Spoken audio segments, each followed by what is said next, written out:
आज हम संस्कृत भाषा के संदर्भ में प्रारंभ से अध्ययन प्रारंभ करेंगे। प्रथमः पाठः संस्कृत वर्णमाला। शुद्ध एवं संस्कारित भाषा संस्कृत भाषा है। सभी भाषाओं की जननी संस्कृत भाषा है। इसे देव भाषा, देववाणी आदि नामों से भी जाना जाता है। भाषा भाषा किसे कहते हैं? भाषा क्या है? भाषा वह साधन है जिसके द्वारा हम अपने मन के विचारों एवं भावों को दूसरों तक पहुंचा सकें तथा दूसरों के भावों एवं विचारों को समझ सकें, उसे भाषा कहते हैं। सरल भाषा में भाषा वह साधन है जिसके माध्यम से हम अपने मन के विचारों को, भावों को दूसरों तक पहुंचा सकें और दूसरे के भावों और विचारों को समझ सकें, उसे भाषा कहते हैं। भाषा के भेद। भाषा के 3 भेद माने गए हैं: मौखिक भाषा, लिखित भाषा और सांकेतिक भाषा। मौखिक भाषा जब हम अपने भावों एवं विचारों को बोलकर दूसरों के सामने प्रकट करते हैं तो उसे मौखिक भाषा कहते हैं। नंबर 2, लिखित भाषा। जब हम अपने भावों एवं विचारों को लिखकर प्रकट करते हैं तो उसे लिखित भाषा कहते हैं। नंबर 3, सांकेतिक भाषा। वह भाषा जिसे संकेत के माध्यम से समझा जा सके उसे सांकेतिक भाषा कहते हैं। मूक व्यक्ति इसी भाषा के माध्यम से अपने विचारों को प्रकट करते हैं। व्याकरण। व्याकरण शब्द बी जमा आ जमा क्री जमा क्षत्री प्रत्यय जमा अन इन शब्दों के योग से बनता है, जिसका अर्थ है शुद्ध रूप से पढ़ना लिखना। अर्थात व्याकरण वह शास्त्र है जिसके द्वारा हम किसी भी भाषा का शुद्ध ज्ञान प्राप्त कर सकते हैं। प्रत्येक भाषा का अपना व्याकरण होता है। अर्थात सीधे शब्दों में व्याकरण वह शास्त्र है जिसके द्वारा हम किसी भी भाषा का शुद्ध ज्ञान, शुद्ध पढ़ना लिखना आदि प्राप्त कर सकते हैं, सीख सकते हैं, उसे व्याकरण कहते हैं। प्रत्येक भाषा का अपना व्याकरण होता है। वर्ण विचार। भाषा की वह छोटी से छोटी ध्वनि, भाषा की वह छोटी से छोटी इकाई जिसके टुकड़े ना हो सकें, वर्ण कहलाती है। इन्हें अक्षर भी कहते हैं। वर्ण के 3 मुख्य भेद हैं। वैसे तो 2 भेद ही माने जाते हैं, स्वर और व्यंजन, परंतु कहीं कहीं इन्हें संस्कृत में अयोगवाह को भी वर्ण इसके अंतर्गत गिना जाता है।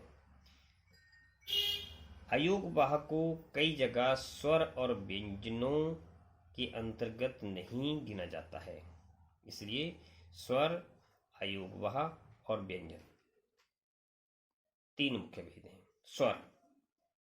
संस्कृत भाषा में स्वर को अच भी कहते हैं। ये वे ध्वनियां हैं जिनका उच्चारण अन्य ध्वनियों की सहायता के बिना हो सकता है। स्वर शब्द का अर्थ है ऐसा अक्षर जिसका उच्चारण स्वयं होता है। संस्कृत भाषा में सामान्यतः निम्नलिखित स्वर कहे गए हैं।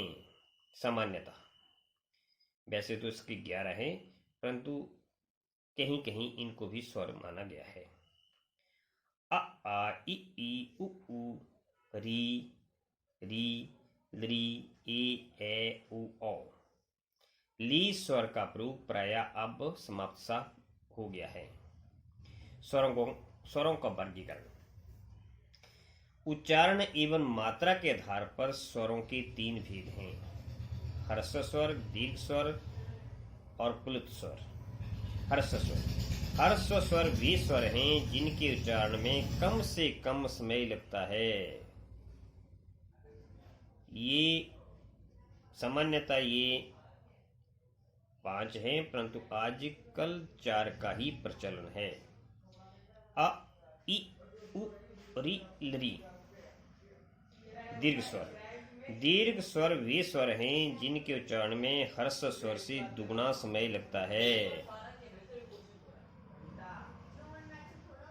जैसे आ, बड़ा आ, बड़ी ई, बड़ा ऊ, बड़ी री। ए उ ओ। ये 8 हैं। सामान्यतः इनकी 7 ही संख्या है, परंतु संस्कृत में इन्हें 8 की संख्या दी गई है। प्लुत स्वर। प्लुत स्वर वे स्वर हैं जिनके उच्चारण में हर्ष स्वर से 3 गुना समय लगता है। ये 9 हैं। आओ, ई, ऊ, री, लरी, ए, ओ, आओ। वस्तुतः प्लुत स्वर को प्रकट करने के लिए अक्षर के बाद 3 का चिन्ह लगा दिया जाता है। रचना की दृष्टि से स्वरों के पुनः 2 भेद हैं, सामान्य स्वर और संधि स्वर। सामान्य स्वर को मूल स्वर भी कहते हैं। जो स्वर किसी अन्य स्वर से मेल से नहीं बना उसे मूल स्वर कहते हैं। ये 5 हैं।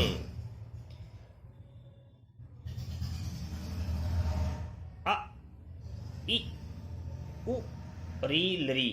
लरी का प्रयोग प्रायः लुप्त हो गया है। आजकल 4 ही सामान्य स्वर हैं। संधि स्वर। जो स्वर 2 भिन्न स्वरों के मेल से बनते हैं उन्हें संधि स्वर कहते हैं। जैसे ए, आ और ई मिलकर के ए बनता है। ए, आ और ए मिलकर के ए बनता है। ओ, आ जमा उ, औ, आ जमा ओ। आयोग वहा। संस्कृत भाषा में अनुस्वार,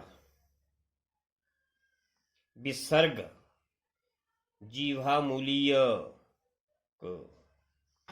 उपध्मानीय प को आयोग वहा कहते हैं। इन ध्वनियों का उच्चारण स्वर के बाद में होता है। व्यंजन। जिन वर्णों के उच्चारण में स्वरों की सहायता की अपेक्षा रहती है उन्हें व्यंजन कहते हैं। अर्थात जो स्वरों की सहायता के बिना नहीं बोले जा सकते उन्हें व्यंजन कहते हैं। व्यंजनों की संख्या 33 है। इन्हें 3 भागों में बांटा जा सकता है। स्पर्श स्वर, स्पर्श व्यंजन, अंत्यस्थ व्यंजन, ऊष्म व्यंजन। स्पर्श व्यंजन। स्पर्श व्यंजन वे व्यंजन हैं जिनके उच्चारण में जीभा मुख की किसी भाग का स्पर्श करती है तथा वायु कुछ क्षण के लिए रुककर झटके के साथ बाहर निकलती है। क से म तक 25 व्यंजन स्पर्श कहलाते हैं। इन्हें 5 वर्गों में बांटा गया है। कवर्ग। क, ख, ग, घ, ङ। चवर्ग। च, छ, ज, झ, ञ। टवर्ग। ट, ठ, ड, ढ, ण। तवर्ग। त, थ, द, ध, न। पवर्ग। प, फ, ब, भ, म। अंत्यस्थ। अंत्यस्थ व्यंजन। अंत्यस्थ व्यंजन वे व्यंजन हैं जिनके उच्चारण में वायु को थोड़ा रोककर कम शक्ति के साथ छोड़ा जाता है। इनकी संख्या 4 है। य, र, ल, व। ऊष्म व्यंजन। ऊष्म व्यंजन वे व्यंजन हैं जिन व्यंजनों का उच्चारण करने के लिए वायु को धीरे धीरे रोककर रगड़ के साथ निकाल दिया जाता है। इसी कारण इन व्यंजनों को ऊष्म या घर्षक कहते हैं। इन वर्णों की संख्या भी 4 है, श, श, श, ह। यहाँ पर हलंत, श के साथ हलंत, श के साथ हलंत, श के साथ हलन, ह के साथ हलंत, ऊपर य, र, ल, इन ये वर्ण सारे हलंत है। ये व्यंजन जब इनमें स्वर मिलेगा तब ये पूर्ण कहलाएंगे। तो ये हलंत जो है वो समाप्त हो जाएगा और इनमें मिल जाएगा। अर्थात व्यंजन वे वर्ण हैं जो स्वरों की सहायता उनमें अपेक्षित है। स्वरों के बिना व्यंजन